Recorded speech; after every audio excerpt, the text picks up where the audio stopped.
Any sharers for today? Does anybody want to share how they witnessed the glory of God? Oh, Sister Nita. Please come forward, Sister Nita. Let us hear your blessing.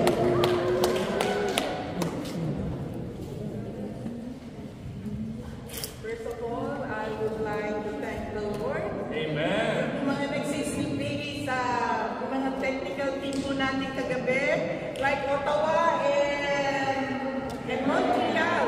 Nandiyan po yung mga hidden workers po yan. Salamat po Lord sa biyayang pinagkaloob niyo po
Even if you sleep or awake, brothers and sisters, God will always be there with you within His arms. So, are there any more sharers? Wow, more sharers, brothers and sisters.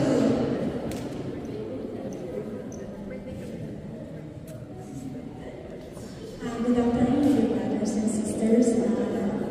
Last Tuesday po, nagkaroon po kami ng inventory taking sa trabaho.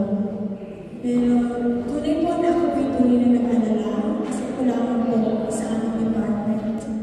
Hiniling po kay Lord na samahan po ako at magkangkalan ko po yung trabaho na pinagkatiwala ko sa akin on time. At bago po ako magsimula ng aking trabaho, palagi ko po sinasabi kay Lord na Lord, huwag mo po ako pababayaan. Alam ko po na ikaw lamang po ang nag-iisang Diyos na tunay na makatutulong po sa akin. At nabasa ko po sa Bible yung pong sinabi po ni Moses sa mga taga-Israelites na sabi niya po, believe when you see the glory of God. So palagi ko po yung iniisip sa akin, tuloy po ako magsisimula ng aking trabaho. Kasi mahirap po talaga pagka nag-iisa lang po kayo. So bali, 3 weeks po yung preparation at kahit po weekend, nagtatrabaho po ako hanggang midnight. At tuloy po ang Diyos at natapos po ang time at naging nagtagumpay po ang result nito. Kaya binabalik ko po kaya wala siya dahil ang tuloy pa naman masasalamat po sa kalakasan po sa kakayahan na pinagkalagay po sa akin at sa aming lahat. Salamat po.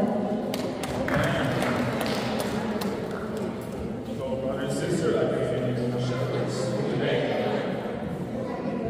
Oh, wow, amen! Good afternoon, my brothers and sisters. Gusto ko lang po magpasalamat sa kay Lord at kay Maria binalik dito sa Canada. Kahit ako yung natatapos na kapakasyon sa Pilipinas ng limang buwan. Talagang napakasarap umuwi ng Pilipinas, lalo kasama mo yung mga mahal sa buhay, mga kapatid. Ako, talagang wala na iba sa sarap pa. Kaya umuwi ng sariling bayan. Kaya umuwi na kayo! Maraming salamat sa lahat ng mga blessing at ang pinaka-uwi ng mga lahat. Di ako wala na lang at mga sa Pilipinas. Basta maraming salamat sa lahat. Thank you. Amen. Salamat po. Thank you, sister. So, are there any more sharers, brothers and sisters? Amen! Never-ending blessing. Gusto ko lang ibalik sa Diyos ng mabuhay pasasalamat kasi last week, I was so happy when Sister Flo mentioned about the healing na nangyari sa kanya. And I thank God for that and all glories for the Lord. And that was Sunday.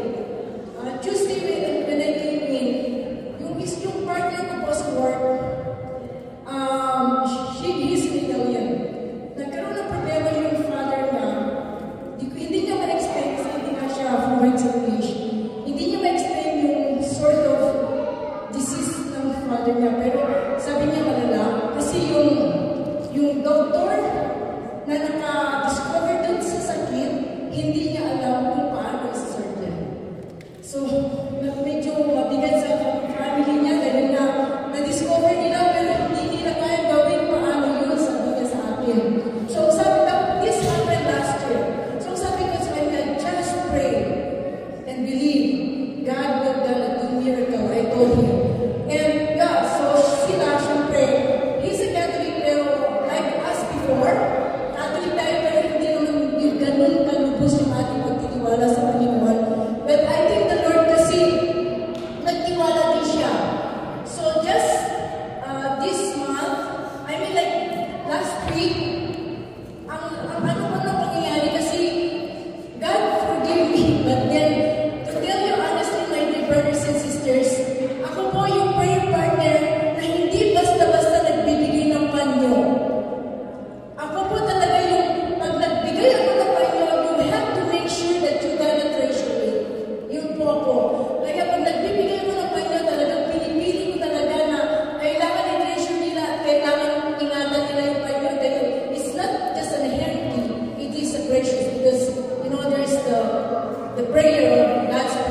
Maganda daw